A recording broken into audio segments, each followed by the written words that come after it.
नमस्कार प्रिय दर्शकों, एक बार फिर आपका स्वागत है। प्रिय दर्शकों, आज फिर एक नई कहानी, एक नया वीडियो लेकर के हम हाजिर हुए हैं। आज की जो कहानी है, आज का जो प्रसंग है, यह बड़ा ही मोटिवेशनल है, बड़ा ही ज्ञानवर्धक है। प्रिय दर्शकों, बूढ़ी चिड़िया ने बताया कि ये 5 लक्षणों वाली स्त्रियां अगर घर में रहती हैं तो घर में कभी गरीबी नहीं रह सकती। प्रिय दर्शकों, कहानी शुरू करने से पहले अगर आप हमारे चैनल पर पहली बार आए हैं तो चैनल को सब्सक्राइब करें, बेल आइकॉन ऑन करें, अच्छे कमेंट किया करें ताकि हर आने वाली वीडियो का नोटिफिकेशन सबसे पहले आपको मिले और प्रिय दर्शकों आप उसका फायदा उठा सकें। तो शुरू करते हैं आज की यह प्यारी सी कहानी, यह प्यारा सा वीडियो। प्रिय दर्शकों, किसी नगर में एक कर्मवीर नाम का बड़ा ही निर्धन व्यक्ति अपनी पत्नी के साथ रहता था। कर्मवीर बड़ा ही मेहनती था, उसे जो काम मिलता वही करने लगता था। कर्मवीर दिन रात मेहनत मजदूरी करता, लेकिन उसके घर की हालत दिन पर दिन बिगड़ती ही जा रही थी। प्रिय दर्शकों, कर्मवीर की जो पत्नी थी वह बड़ी ही आलसी स्वभाव की थी। वह पूरा दिन बस चारपाई पर पड़ी रहती थी। घर की साफ सफाई से मानो उसे कोई मतलब ही नहीं था। कर्मवीर जब रात में थक हार कर अपने घर आता तो वह उसे एक गिलास पानी का भी नहीं पूछती थी और एक दिन पहले का बासी भोजन उसे खाने के लिए दे दिया करती थी। प्रिय दर्शकों, अगर कर्मवीर अपनी पत्नी से कुछ कहता तो उसकी पत्नी उससे गाली गलौज करती और कहती कि अगर स्वादिष्ट भोजन खाना है तो पहले धन कमा कर लाओ और मुझे नए नए प्रकार के वस्त्र और आभूषण लाकर दो। प्रिय दर्शकों, कर्मवीर के घर के बाहर एक विशाल वृक्ष था जिस पर एक बूढ़ी चिड़िया अपना घोंसला बना करके रहती थी। बूढ़ी चिड़िया हर दिन देखती थी कि कर्मवीर बहुत मेहनत मजदूरी कर रहा है और उसकी पत्नी घर पर लड़ती रहती है। वह देखता था कि उसकी पत्नी घर का कोई काम नहीं करती है, कोई साफ सफाई नहीं करती है और बस सोती रहती है और हर दिन अपने पति कर्मवीर से झगड़ा करती है। यह देखकर बूढ़ी चिड़िया को कर्मवीर के ऊपर बड़ा तरस आता था। बूढ़ी चिड़िया सोचती थी कि मैं कर्मवीर की मदद कैसे कर सकती हूँ, कैसे इसके घर को खुशहाल बना सकता हूँ। प्रिय दर्शकों, एक दिन की बात है, कर्मवीर अपनी पत्नी के ऐसे स्वभाव से और गरीबी से बहुत परेशान हो चुका था। अब तो कर्मवीर सोचने लगता है कि ऐसे जीवन का कोई फायदा नहीं जहां घर में हर समय बेइज्जती होती रहे और बाहर इतनी मेहनत करने के बाद भी गरीबी बनी रहे। प्रिय दर्शकों, यही सब बातें सोच सोच कर कर्मवीर निश्चय करता है कि वह अब खुदकुशी कर लेगा। अब तो कर्मवीर खुदकुशी करने के लिए अपने घर से निकल पड़ता है।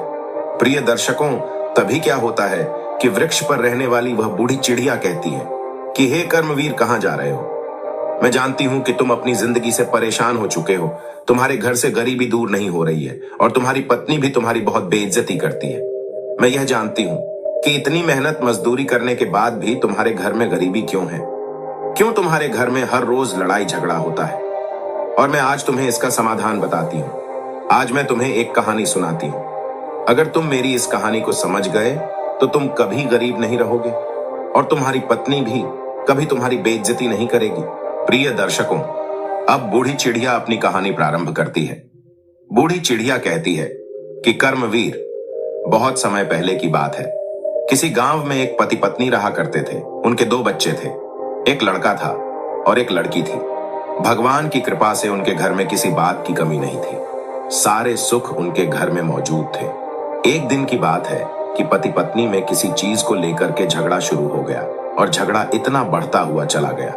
आपस में लड़ाई इतनी बढ़ती हुई चली गई कि पत्नी ने अपने पति को गाली दे दी और जब पत्नी ने अपने पति को गाली दी तो पति को गुस्सा आ गया और उसने गुस्से में अपनी पत्नी के गाल पर थप्पड़ मार दिया। और जब पत्नी के गाल पर थप्पड़ लगा तो पत्नी पति से भी ज्यादा आग बबूला हो गई और उसने पति को उलटे सीधे शब्द कहे और उलटे सीधे शब्द कहने के बाद में वह दोनों बच्चों को लेकर के और वह अपने पीहर के लिए निकल गई। प्रिय दर्शकों, बूढ़ी चिड़िया आगे कहती है कि शाम का समय था, रात भी हो चली थी और रात में ही अपने दोनों बच्चों को लेकर के वह पत्नी अपने पीहर के लिए चल दी। जब वह पीहर के लिए गांव से बाहर निकलती है तो रात हो चुकी थी और आगे भयानक जंगल था। जब वह जंगल में पहुंची तो उसी जंगल में एक साधु जी अपने आश्रम में रहते थे। वह अभी तक अपने आश्रम में जाग रहे थे और टहल रहे थे। तभी साधु महाराज ने देखा कि इतनी रात में एक स्त्री 2 बच्चों को लेकर के जंगल की तरफ जा रही है। साधु महाराज सोचने लगे कि यह कहां जा रही है और क्यों जा रही है, इसका कारण क्या है। उन्होंने उस स्त्री को रोकना चाहा कि इसको रोक करके पूछते हैं कि बात क्या है, तुम इतनी रात में जंगल के रास्ते कहां जा रही हो। प्रिय दर्शकों, फिर साधु ने विचार किया कि अगर हम इसको रोकेंगे तो गांव वाले उल्टा सीधा हमारे बारे में सोचेंगे कि एक साधु आखिर क्यों रात में स्त्री से बात कर रहा है। ये सोच करके वह साधु महाराज रुक गए। उधर वह स्त्री चलती जा रही थी। फिर साधु ने विचार किया, अगर ये जंगल में आगे बढ़ गई तो जंगली जानवर आगे रहते हैं जो बहुत खतरनाक है, जो इसको नुकसान पहुंचा सकते हैं, इसकी जान भी ले सकते हैं, इसके बच्चों को भी मार सकते हैं, और हम अगर इसको देख करके इसे रोकेंगे नहीं तो हमें पाप लगेगा। भगवान को जाकर के हम क्या जवाब देंगे। प्रिय दर्शकों, साधु महाराज ने विचार किया कि अब जो होगा सो देखा जाएगा, लेकिन हम इस स्त्री को रोकेंगे जरूर और इससे कहेंगे कि इतनी रात में तुम कहां जा रही हो। यह सोच करके साधु महाराज जो थे वह स्त्री के पास में पहुंचे और उसे रोक लिया और कहा कि तुम इतनी रात में कहां जा रही हो, तुम्हारे साथ में ये 2 छोटे छोटे बच्चे भी हैं और तुम बेघर होकर के जा रही हो। आखिर बात क्या है, क्या परेशानी है, क्या पति से कोई लड़ाई झगड़ा हो गया है या कोई और बात है। प्रिय दर्शकों, साधु महाराज के पूछने पर उस स्त्री ने सारी बात बता दी और कहा कि आज मेरे पति ने मेरे गाल पर थप्पड़ मार दिया, अब हम अपने पति के साथ कभी नहीं रहेंगे, हम अपने पीहर जा रहे हैं। यह सुनकर साधु महाराज ने उस स्त्री को समझाया कि देखो, तुम्हारे पति ने थप्पड़ मार दिया है तो तुमने इतना गुस्सा कर लिया। इतना गुस्सा तुम्हारे लिए उचित नहीं है और गुस्से में तुम अपने बच्चों को लेकर के रात्रि में जंगल के रास्ते पीहर जा रही हो। क्या तुम्हें यहां नहीं मालूम आगे कितने मांसाहारी जंगली जानवर रहते हैं जो कितने खतरनाक हैं, जो तुम्हें मार सकते हैं, तुम्हारी जान को भी ले सकते हैं, तुम्हारे बच्चों को भी मार के खा सकते हैं। तुम्हें डर नहीं लगता क्या। स्त्री ने कहा कि हे महाराज, चाहे कुछ भी हो, मैं मरू जाऊं या जिंदा रहूं, लेकिन मैं वापस अपने पति के घर पर जाने वाली नहीं हूं। प्रिय दर्शकों, साधु ने बहुत समझाया लेकिन वह स्त्री मानने वाली नहीं थी। तब साधु महाराज ने कहा, ठीक है, अगर तुम वापस अपने पति के घर पर नहीं जाओगी तो हमारी बात सुनो, आज रात्रि में तुम यही ठहरो मेरे आश्रम में, और जब सवेरा हो जाए, दिन निकल आए, तब तुम अपने पीहर चली जाना। अब तो साधु महाराज की बात सुनकर स्त्री सहमत हो गई और कहा, ठीक है, मैं रात्रि में आपके यहां रुकती हूं, सुबह निकल जाऊंगी। अब साधु महाराज आश्रम में उस स्त्री को और उसके बच्चों को अंदर ले जाते हैं। इधर प्रिय दर्शकों, रात्रि का समय भी ज्यादा हो चुका था। उस स्त्री को और बच्चों को बहुत तेज भूख लगी हुई थी। तब साधु महाराज जी ने जाकर के वहां दोबारा भोजन बनाया, उसके बच्चों को और उसको खिलाया और उससे कहा कि हमारी कुटिया के अंदर आप लोग सो जाएं और हम बाहर सो जाएंगे। प्रिय दर्शकों, वही हुआ। वह स्त्री अपने बच्चों को लेकर के साधु महाराज की कुटिया के अंदर सो गई और इधर जो साधु महाराज थे सो गए। प्रिय दर्शकों, इधर साधु महाराज को बाहर मच्छर तो काट रहे थे, लेकिन साधु उस कष्ट को, उस परेशानी को सहते रहे और पूरी रात बाहर लेटे रहे। सवेरा जब हुआ तो उस स्त्री ने कहा कि ये साधु महाराज, अब हम अपने पीहर जाते हैं। साधु महाराज ने जवाब दिया, ठीक है, अब आपकी जैसी मर्जी है, आप वैसा करिए। अब वह स्त्री अपने पीहर के लिए जंगल के रास्ते चल दी। उधर साथ में गांव के कुछ यात्री जो थे वह भी उसी रास्ते से जा रहे थे, इसलिए जंगली जानवरों से उसको कोई खतरा नहीं था। अब वह चली जा रही थी और चलते चलते अब वह अपने पीहर में पहुंच जाती है। और जब पीहर में पहुंची तो उसके माता और पिता ने देखा कि हमारी बेटी यहां आई है और दोनों बच्चे साथ में हैं, लेकिन इसका पति साथ में नहीं है। माता पिता ने जब उसके चेहरे की ओर देखा तो चेहरा उसका लाल था और क्रोध से उसकी आंखें भी लाल थीं। तो पिताजी समझ गए कि लगता है हमारी बेटी और हमारे दामाद में कोई बड़ा झगड़ा हो गया है। घर के अंदर अपनी बेटी को लेकर के उसकी मां जाती है।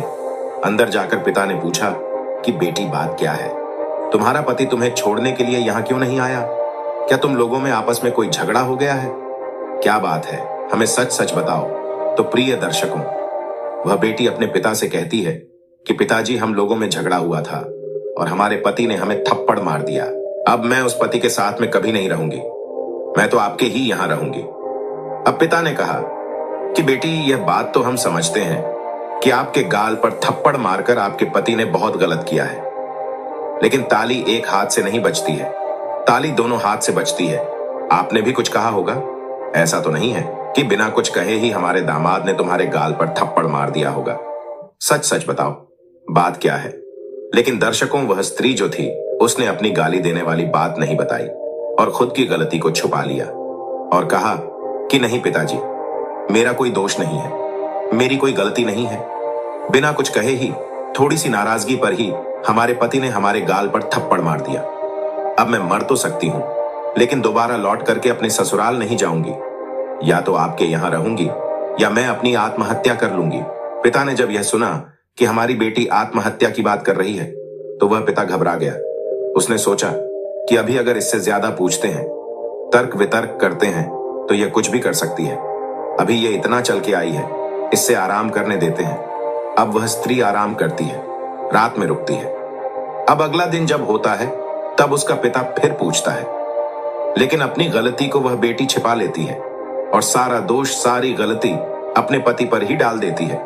जब बेटी के ये शब्द पिता सुनता है तो कहता है, ठीक है बेटी, आप यहां पर ही रहिए।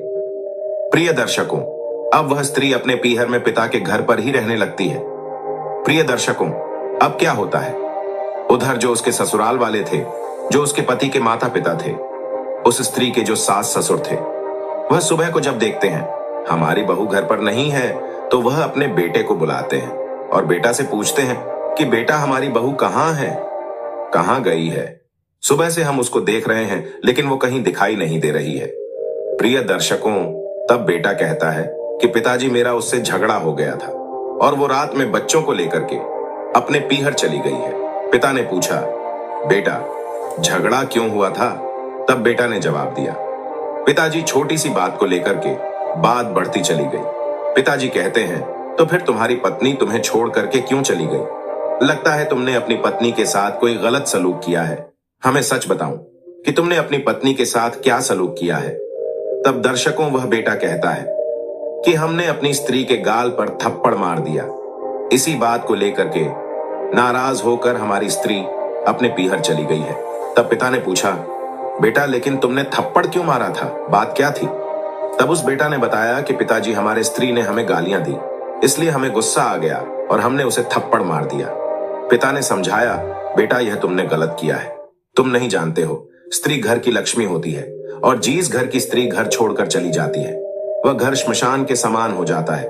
उस घर में कभी भी कुछ भी हादसा हो सकता है, कुछ भी नुकसान हो सकता है। इसलिए घर की गृहिणी जो लक्ष्मी होती है, तुमने उसके साथ गलत किया है, जो वह नाराज होकर के पीहर चली गई। पिता और कहता है कि बेटा, अब तुम ऐसा करो, तुम जाकर के अपनी पत्नी को अपने ससुराल से यहाँ बुला लाओ। मुझे अपनी बहू के बगैर घर में अच्छा नहीं लगता है। बेटा ने कहा, पिताजी, उसने हमें गालियां दी है, हम उसको कैसे बुला लाए? अरे मैं भी मानता हूं कि स्त्री घर की लक्ष्मी होती है, लेकिन लक्ष्मी वाले उसने कोई काम नहीं किए हैं, वह तो एक कुलक्ष्मी है। अरे उसने मुझे गालियां दी है और हम उसको बुलवाने जाए? उसके अंदर कोई भी लक्ष्मी का चरित्र हमें तो नजर ही नहीं आता है कि वह लक्ष्मी हो सकती है। अरे पिताजी, आप नहीं जानते, वह किसी का सम्मान करना नहीं जानती है, वह आपका भी सम्मान करना नहीं जानती है, वह आपकी भी सेवा नहीं करती है। अगर हमसे मिलने वाला कोई हमारा दोस्त घर आ जाता है तो वह बड़बड़ाने लगती है और मेहमान पर क्रोध करने लगती है। अब पिताजी, आप ही बताइए कि हमारे मित्र तो घर आएंगे ही, जिस इंसान का समाज में व्यवहार नहीं है, जिस इंसान को 4 व्यक्ति जानते नहीं है, वो इंसान किस काम का है? इसलिए हमारे मिलने वाले तो आएंगे। स्त्री का कर्तव्य होता है कि जो भी पति के मित्र घर आए तो वह उनका आदर करे, सम्मान करे, उनको खिलाए पिलाए, उनके लिए भोजन बनाए। लेकिन पिताजी, ऐसा गुण हमारी स्त्री के अंदर है ही नहीं जो हम अपनी पत्नी को लक्ष्मी कहें। और पिताजी, आप यह भी नहीं जानते हो कि उस दिन वह भिखारी आया था, वह भिक्षा मांगता रहा और इसने दरवाजा बंद कर लिया। बेचारा बहुत देर तक चिल्लाता रहा, माता भिक्षा देही। बेचारा भीख मांगता रहा, लेकिन इसने दरवाजा नहीं खोला, उसको भिक्षा भी नहीं दी। और पिताजी, तुम तो यह जानते हो कि जो स्त्री भिखारी को भीख नहीं देती है तो वह लक्ष्मी कहलाने की अधिकारी नहीं होती है, क्योंकि अगर दुनिया में सबसे गिरा कोई काम है तो वह है भीख मांगना। भिखारी से गिरा हुआ कोई व्यक्ति माना नहीं जाता है, और उसको अगर जो भीख नहीं देता है तो वह इंसान उससे भी गिरा होता है। इसलिए इसके अंदर लक्ष्मी वाला कोई व्यक्तित्व हमें दिखता ही नहीं है, लक्ष्मी वाला कोई रूप नजर ही नहीं आता है। मैं कैसे उसको ससुराल जाकर के बुला लाऊं? प्रिय दर्शकों, तब वह पिता समझाता, बेटा, तुम समझ नहीं रहे हो, तुम अज्ञानी जैसी बातें कर रहे हो। ये मैं मानता हूं कि तुम्हारी पत्नी के अंदर तुम्हें कोई लक्ष्मी वाला रूप नजर नहीं आता है। वह तुम्हारे मित्रों का और कोई भी भिखारी आए तो उसका सम्मान नहीं करती है, तुम्हें गालियां देती है। यह मैं मानता हूं, तुम झूठ नहीं बोल रहे हो। लेकिन बेटा, पति का धर्म तुम नहीं जानते हो। पति का धर्म यह होता है कि अगर पत्नी हमें गालियां देती है तो वह भूल तो कर रही है। हो सकता है उसे बुद्धि ना हो सकता है गालियां देने के बारे में उसे ज्ञान ना हो कि मैं ये क्या कर रही हूं जो अपने पति को गालियां दे रही हूं। इस तरह से अपनी पत्नी को समझाना पति का धर्म होता है। अगर पत्नी जो है गलत रास्ते पर जा रही है, गलत रास्ते को अपना रही है, किसी का सम्मान नहीं कर रही है, ना अपने पति का सम्मान कर रही है, ना अपने परिवार का सम्मान कर रही है, तो उसे समझाने का सबसे बड़ा धर्म पति का होता है। यदि उसे समझाए और उसे अवगत कराए, उसके अंदर ज्ञान भरे और उसके अज्ञान को मिटाएं, ये पति का काम होता है। और समझाइए कि ऐसा काम तुम्हारे लिए उचित नहीं है। इसलिए बेटा, तुम्हारा धर्म है कि तुम उसे समझाओ, और तुम्हें समझाना चाहिए था। और तुमने उसके गाल पर थप्पड़ तो मार दिया, लेकिन तुमने अपनी पत्नी को समझाया नहीं। तुमने गलत किया है। हमारा आदेश है बेटा, तुमने भूल की है, इसलिए तुम अपने ससुराल जाओ और उसे जल्दी से बुला करके लाओ। प्रिय दर्शकों, पिता के समझाने के बाद वह बेटा कहता है, ठीक है पिताजी, जैसा आप कहते हैं मैं वैसा ही करूंगा। लेकिन हमें उसके अंदर लक्ष्मी का रूप कोई नजर आता ही नहीं है, मेरी कैसे उससे बनेगी। पिता ने कहा, बेटा फिर वही अज्ञानी वाली बातें तुम अपने अंदर सोच रहे हो। पहले उसे बुला करके तो लाओ, मैं उसे समझाऊंगा और तुम भी समझाना। देखते हैं वह कैसे अच्छे रास्ते पर नहीं आती है। प्रिय दर्शकों, पिता की बात को सुन करके वह बेटा जो था वह अपनी पत्नी को बुलवाने के लिए ससुराल के लिए चला जाता है। वह जब ससुराल के लिए जा रहा था तो उसी रास्ते से जा रहा था जिस रास्ते से उसकी पत्नी अपने बच्चों को लेकर के मायके गई थी। वही जंगल का रास्ता था। जब वह जंगल में पहुंचा तो वह क्या देखता है कि उसकी छोटी सी बेटी की एक चप्पल नीचे जमीन पर उसे पड़ी हुई नजर आई। और जब उसने अपनी बेटी की चप्पल देखी तो वह घबरा गया। उसने सोचा, इस जंगल में हमारी पत्नी और बच्चों के साथ कोई दुर्घटना तो नहीं हो गई, कोई हादसा तो नहीं हो गया, हमारी बेटी की चप्पल यहाँ कैसे पड़ी है। प्रिय दर्शकों, वह घबरा गया और रोने लगा, लेकिन फिर भी उसने हिम्मत को नहीं हारा और चलता चला गया। जब वह अपनी ससुराल में पहुंचा तो उसकी पत्नी जो थी वह दरवाजे पर अपने बच्चों के साथ खड़ी हुई थी। और जैसे ही उसने अपने पति को आता हुआ देखा तो बच्चों से कहा कि तुम्हारे पिताजी आ गए हैं, उनके पास जाओ। प्रिय दर्शकों, बच्चों को तो उनके पिता के पास भेज दिया और खुद दरवाजा बंद करके अंदर कमरे में चली गई। इधर बच्चे जो थे वह अपने पिता के पास में जाकर के उनके शरीर से लिपट गए और अपने पिता से बहुत प्यार करने लगे, और वह पिता भी अपने बच्चों से प्यार करने लगा। अब रात में जब वह ससुराल में रुकता है तो उसके सास ससुर उसकी आव भगत करते हैं और रात को उससे कुछ नहीं पूछते हैं। रात भर ठहरने के बाद जब सवेरा होता है तब उस बेटी के माता पिता यानी उस बेटे के सास ससुर अपनी बेटी को बुलाते हैं और अपने दामाद के पास पहुंचते हैं और दामाद से कहते हैं कि बेटा, जब तुम लोगों में झगड़ा हुआ तो तुमने अपनी पत्नी को गाल पर थप्पड़ क्यों मारा, ऐसा तुमने क्यों किया? इसकी कोई गलती भी नहीं थी। यह कह रही है कि हमारी तो कोई गलती नहीं थी, थोड़ी सी नाराजगी, थोड़ा सा झगड़ा हुआ और इसी बात को लेकर के तुमने हमारी बेटी के गाल पर थप्पड़ मार दिया। तुमने ऐसा क्यों किया, क्या बात है? प्रिय दर्शकों, तब उसने कहा कि देखिए पिताजी, आपकी बेटी अपने दोस्त तो नहीं बताएंगे, सारे दोष हमारे ही बताए होंगे, ये मैं जानता हूं, लेकिन इसकी गलती है। ससुर ने पूछा, बेटा वही तो जानना चाहता हूं कि इसकी गलती क्या है। तो जो भी बात सत्य हुई थी उस दामाद ने अपने ससुर को बता दी कि थोड़ी सी बात को लेकर के झगड़ा हुआ और इसने हमको गालियां दी, और जब इसने गालियां दी तब मुझे गुस्सा आ गया, इसलिए मैंने थप्पड़ मार दिया।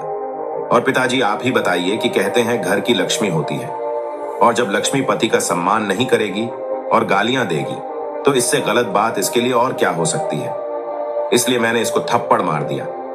प्रिय दर्शकों, वह पिता जब अपनी बेटी की यह हरकत सुनता है तो कहता है कि बेटी, क्या तुमने ऐसा किया? तुमने हमसे झूठ बोला था और तुमने अपने पति को गालियां दी।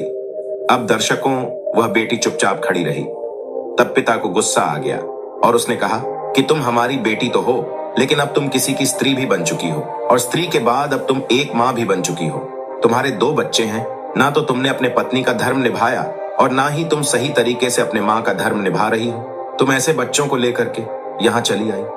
तुम्हें अपने बच्चों के भविष्य की क्या कोई चिंता नहीं है? जो तुम अपनी ससुराल को छोड़ करके चली आई। अच्छी बात तो बेटा यही है कि तुम अपने पति के साथ पुनः अपने ससुराल में लौट जाओ। प्रिय दर्शकों, तब वह बेटी कहने लगी कि पिताजी मैं मर तो सकती हूँ, लेकिन मैं अपनी ससुराल इनके साथ कभी नहीं जा सकती हूँ। तब पिता ने समझाया कि बेटी तुम अज्ञानी हो, तुम्हारे अंदर अभी क्रोध भरा हुआ है और यह अज्ञान तुम्हें एक दिन ले डूबेगा। हमारा नुकसान कुछ नहीं होगा। मेरा जो धर्म था मैंने निभा दिया, तुम्हारा विवाह कर दिया। अब तुम्हारा धर्म है कि तुम्हें क्या निभाना है और कैसे चलना है। ठीक है, मान लेते हैं कि अगर तुम हमारे यहां रहती हो तो कितने दिन रहोगी। जरा अपने अंदर से विचार करिए और सोचिए, हम जीवित हैं तब तक तो तुम यहां रह सकती हो, लेकिन अब हमारी जिंदगी का भी कोई पता नहीं है, क्योंकि हम पर बुढ़ापा है। कब हम लोगों की जान निकल जाए, कब हम लोग इस दुनिया को छोड़ करके चले जाए। और हमारे जाने के बाद यह मैं नहीं जानता हूं कि तुम्हारे भाई और भाभी तुम्हें बुलाएंगे या तुम्हें सही तरीका से रखेंगे। हो सकता है तुम्हें ताने मारे, तुम्हारा अपमान करें। जो आज तुम क्रोध कर रही हो, जो तुम्हें आज दुख हो रहा है अपने पति के थप्पड़ मारने का, इससे ज्यादा दुख तुम्हें उस दिन होगा जब तुम यहां रहोगी मेरे जाने के बाद, और तुम्हारे भैया भाभी तुम्हारा अपमान करेंगे, तुम्हें नीची नजर की दृष्टि से देखेंगे। तो उस दिन बेटा तुम्हें बहुत ज्यादा दुख होगा। इसलिए बेटा हमारी बात को मानो, क्योंकि बेटी का घर जो होता है वह ससुराल ही होता है। बेटी के लिए अगर स्वर्ग कहीं होता है तो वह ससुराल में ही होता है। हमारे लिए तो तुम पराई हो गई हो, इसीलिए बेटा अपने ससुराल में जाओ। क्योंकि अगर स्त्री को सबसे बड़ा सुख मिलता है तो वह ससुराल में मिलता है। और जिस स्त्री का पति सुखी है, जिस स्त्री के बच्चे सुखी है, जिस स्त्री के ससुराल वाले बढ़िया व्यक्ति है, तो उस स्त्री के लिए उसी घर में स्वर्ग है।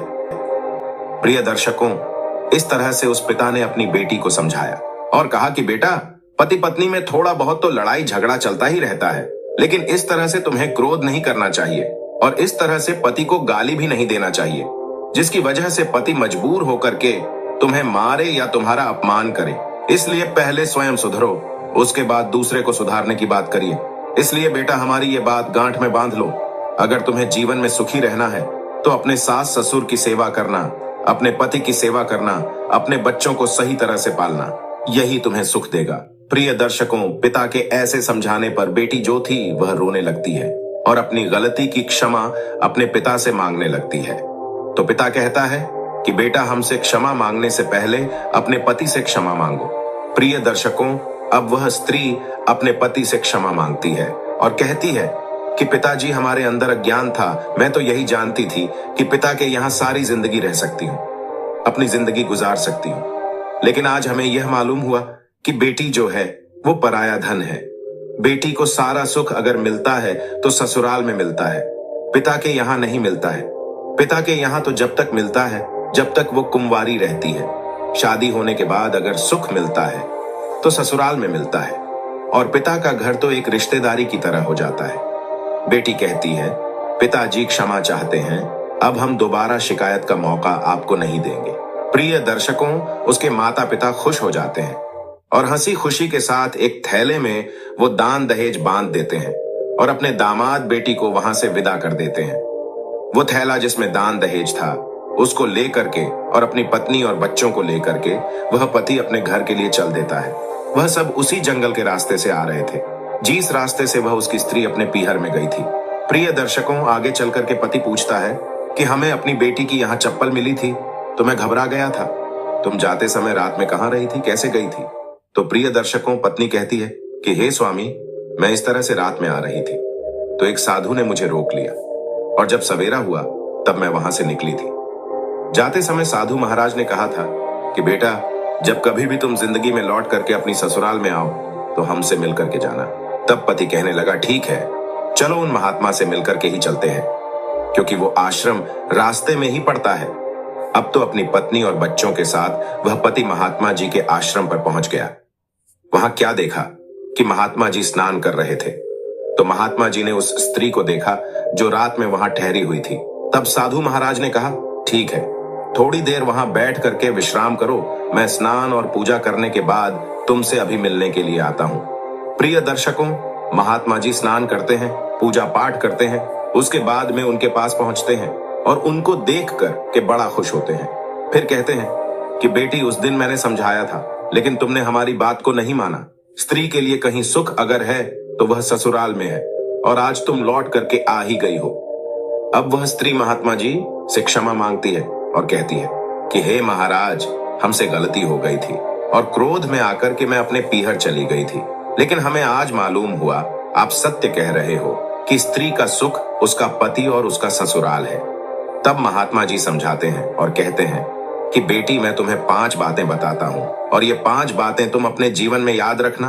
ये 5 लक्षणों वाली जो स्त्रियां होती हैं, उन्हें लक्ष्मी का रूप माना जाता है और उन्हें लक्ष्मी का दर्जा जरूर मिलता है। स्त्री ने पूछा कि हे महात्मा जी, वह 5 लक्षणों वाली स्त्रियां कौन सी होती हैं जिन्हें लक्ष्मी का रूप माना गया है और यह समाज उन्हें लक्ष्मी के रूप में ही देखता है? तब साधु महाराज स्त्री से कहते हैं कि देखिए बेटा, वह 5 लक्षणों वाली स्त्रियां यह है, मैं तुम्हें बताता हूं, और यह 5 बातें तुम जीवन में याद रखना।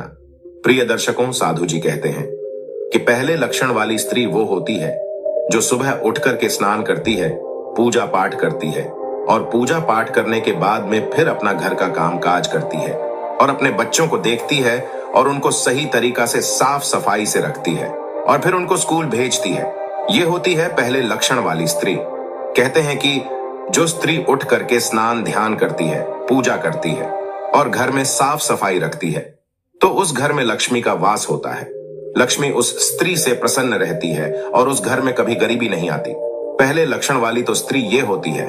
प्रिय दर्शकों, दूसरे लक्षण वाली स्त्री बताते हुए वह साधु महाराज कहते हैं कि देखिए बेटा, दूसरे लक्षण वाली स्त्री यह है कि जो स्त्री अपने पति का, अपने सास ससुर का, अपने परिवार का और अपने बच्चों का ध्यान रखती है कि हमारे बच्चे दुखी तो नहीं हैं, हमारे बच्चों के पास में क्या कमी है, किस चीज की जरूरत है, हमारे पति क्या चाहते हैं, भूखे तो नहीं हैं, प्यासे तो नहीं हैं, हमारे सास ससुर भूखे तो नहीं हैं, प्यासे तो नहीं है, उनका जो ध्यान रखती है, हर समय ध्यान रखती है, तो उस स्त्री को लक्ष्मी का रूप माना जाता है और लक्ष्मी उससे खुश रहती है। और जो स्त्री अपने बच्चों का, अपने पति का, सास ससुर का ध्यान नहीं रखती है, तो लक्ष्मी उससे रुष्ट हो जाती है और उसके घर को छोड़ करके बेटा लक्ष्मी जी चली जाती है, जिससे उस घर में गरीबी आ जाती है।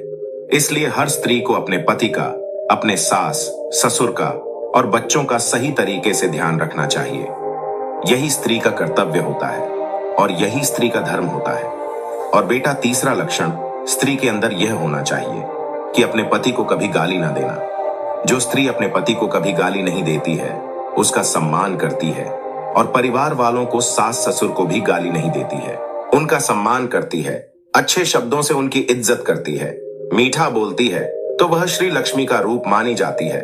और जो स्त्रियां अपने पति को गालियां देती हैं, अपने सास ससुर को गालियां देती हैं, अपने परिवार के लिए अपशब्द बोलती हैं, तो उस स्त्री को लक्ष्मी का दर्जा कभी नहीं मिलता और वह समाज में भी अपमानित होती है। इसलिए हर स्त्री के अंदर यह लक्षण होना चाहिए कि किसी को भी गाली ना दे, सबके साथ मीठा बोले और सबके साथ अच्छा बर्ताव करे। ऐसी स्त्री को ही लक्ष्मी का रूप मिलता है। और चौथे लक्षण वाली स्त्री वो होती है जो स्त्री घर आए अतिथि का सम्मान करती है, भिखारियों को भीख देती है, वही स्त्री लक्ष्मी का रूप कहलाती है। बेटा, जो स्त्रियां घर आए अतिथि का सम्मान नहीं करती है, उनको खाने पीने की नहीं पूछती है, भिखारी को भीख नहीं देती है, भिखारी दरवाजे पर चिल्लाता रहे और निराश होकर के वो अगर दरवाजे से लौट जाए, तो समझ लो कि उस घर में लक्ष्मी कभी नहीं आती है और उस स्त्री से लक्ष्मी क्रोधित हो जाती है। जो स्त्री भिखारी को भीख नहीं देती है, अतिथि का सम्मान नहीं करती है, उससे लक्ष्मी हमेशा के लिए रुष्ट हो जाती है और वह घर कंगाल बन जाता है। इसलिए यह लक्षण स्त्री के अंदर होना चाहिए कि घर आए अतिथि का और भिखारी का भी वह सम्मान करे। और बेटा, अंतिम 5वां लक्षण स्त्री के अंदर यह होना चाहिए कि वह सुबह जल्दी उठे, क्योंकि जो स्त्री सुबह जल्दी उठती है, सुबह 4 बजे उठ जाती है और अपने घर का काम काज करने लगती है, झाड़ू लगाती है, साफ सफाई करती है और बर्तनों को भी साफ करती है, तो उस घर में लक्ष्मी का वास हो जाता है और उस घर से कभी लक्ष्मी जाती ही नहीं है और उस स्त्री को लक्ष्मी का ही रूप माना जाता है। बेटा, जो स्त्रियां देर से उठती है, घंटों तक देर तक सोती रहती है, फिर उठने के बाद अपने श्रृंगार में लग जाती है, ना बर्तनों को देखती है कि बर्तन हमारे गंदे पड़े हैं, न घर की साफ सफाई करती है, न झाड़ू लगाती है, न बच्चों की ओर देखती है, कि बच्चों के कपड़े गंदे हैं, बच्चे गंदे घूम रहे हैं, ना उनकी साफ सफाई करती है, तो ऐसी स्त्रियां को लक्ष्मी का रूप नहीं माना जाता है। ऐसी स्त्रियां को लक्ष्मी का रूप मानी जाती है बेटा। और ऐसी स्त्रियां जिस घर में होती है तो उस घर से लक्ष्मी नाराज रहती है। लक्ष्मी उस घर में कभी नहीं जाती है जिससे वह घर गरीब हो जाता है, और उस घर में कभी सुख और शांति नहीं आती। इसलिए बेटा, ये अंतिम 5वां लक्षण भी हर स्त्री के अंदर होना चाहिए कि वह सुबह देर से ना उठे, जल्दी उठे और अपने घर की साफ सफाई करें, झाड़ू लगाएं और बर्तनों को भी साफ करें और अपने बच्चों की भी देखरेख करें। प्रिय दर्शकों, इस तरह से साधु महाराज जो स्त्रियां लक्ष्मी का रूप होती हैं, उनके बारे में 5 लक्षण उस स्त्री को बताते हैं और वह स्त्री हाथ जोड़ करके महात्मा जी से क्षमा मांगती है और कहती है, हे महाराज, आपने स्त्रियों के अंदर यह जो 5 लक्षण बताए हैं जो होते हैं वह लक्ष्मी का रूप होती है, तो आज के बाद यही लक्षण हम अपने अंदर भी लाएंगे और इसी तरह से हम भी अपने घर जा करके अपने अंदर ये 5 लक्षणों का कर्तव्य जरूर निभाएंगे। और इसी तरह से मैं भी अपने सास ससुर की पति की सेवा करूंगी और घर आए अतिथि की भी सेवा करूंगी। भिखारी को भी भीख दूंगी, सुबह जल्दी से उठूंगी, घर में साफ सफाई रखूंगी और बच्चों की भी अच्छी तरीके से देखभाल करूंगी, उनकी परवरिश करूंगी। प्रिय दर्शकों, महात्मा जी बड़े खुश हो जाते हैं और उसके बाद महात्मा से आज्ञा लेने के बाद वह अपने पति के साथ में अपने ससुराल चली आती है और अपने सास ससुर के पास जाकर के उनके चरणों में गिर जाती है और उनसे क्षमा मांगती है कि ये पिताजी, आज के बाद मैं कभी रूठ करके अपने पीहर नहीं जाऊंगी, आप लोगों की सेवा करूंगी, अपने पति की भी सेवा करूंगी। प्रिय दर्शकों, उसके बाद वह 5 लक्षण अपने अंदर वह स्त्री धारण कर लेती है और खुशी खुशी अपने सास ससुर पति के साथ में अपनी जिंदगी को व्यतीत करने लगती है। धीरे धीरे उसके घर में सुख और शांति हो जाती है और किसी भी चीज की कमी नहीं रहती है। तो प्रिय दर्शकों, यह कहानी वह बूढ़ी चिड़िया कर्मवीर को सुनाती है और कहती है कि देखा कर्मवीर, यह थी मेरी कहानी जिसमें मैंने तुम्हें बताया है कि यह 5 लक्षण जिस स्त्री के अंदर होते हैं वह स्त्रियों लक्ष्मी का रूप मानी जाती है और समाज उन्हें लक्ष्मी के रूप में ही देखता है। और कर्मवीर यह कहानी यही सिखाती है उन स्त्रियों को, उन पुरुषों को कि स्त्री को यह 5 लक्षण अपने अंदर धारण करना चाहिए और पति को कभी अपनी पत्नी का अपमान नहीं करना चाहिए। अगर स्त्री गलत रास्ते पर भटक रही है तो पति का कर्तव्य होता है कि उसे समझाए, बल्कि उसका कर्तव्य यह नहीं है कि उसको मारे और उस पर हाथ उठाए। पति का धर्म होता है कि उसे अच्छे रास्ते पर लाएं और पत्नी का धर्म तो यही होता है कि जो 5 लक्षण बताए हैं, इन लक्षणों के बताए हुए रास्ते पर वह चले और जिससे उसे समाज में सम्मान मिले और लक्ष्मी का भी उसे दर्जा हासिल हो। यही मैं इस कहानी से तुम्हें समझाना चाहता था। इस प्रकार किसी भी घर में सुख और शांति लाई जा सकती है। अब तुम अपने घर जाओ और अपनी स्त्री को इस कहानी के माध्यम से समझाओ कि वह एक लक्ष्मी का रूप बने और घर को खुशहाल बनाए। प्रिय दर्शकों, अब तो कर्मवीर बड़ा प्रसन्न हो जाता है और बूढ़ी चिड़िया से कहता है कि धन्यवाद बूढ़ी चिड़िया, जो तुमने मुझे आत्महत्या करने से रोक लिया और मुझे घर में सुख शांति लाने का तरीका बता दिया। अब मैं अपने घर जाता हूँ और अपनी पत्नी को प्रेम से समझाता हूँ कि इन 5 लक्षणों को वह अपने अंदर धारण करें, जिससे हमारे भी घर में सुख शांति आए और लक्ष्मी का वास हो। प्रिय दर्शकों, हमारी आज की यह कहानी यहाँ समाप्त होती है। हम उम्मीद करते हैं कि आपको हमारी आज की यह कहानी बहुत पसंद आई होगी और आप इससे ढेर सारी प्रेरणाएं लेंगे। मिलते हैं अगली ज्ञान चर्चा के साथ अगले वीडियो में। तब तक के लिए नमस्कार, धन्यवाद।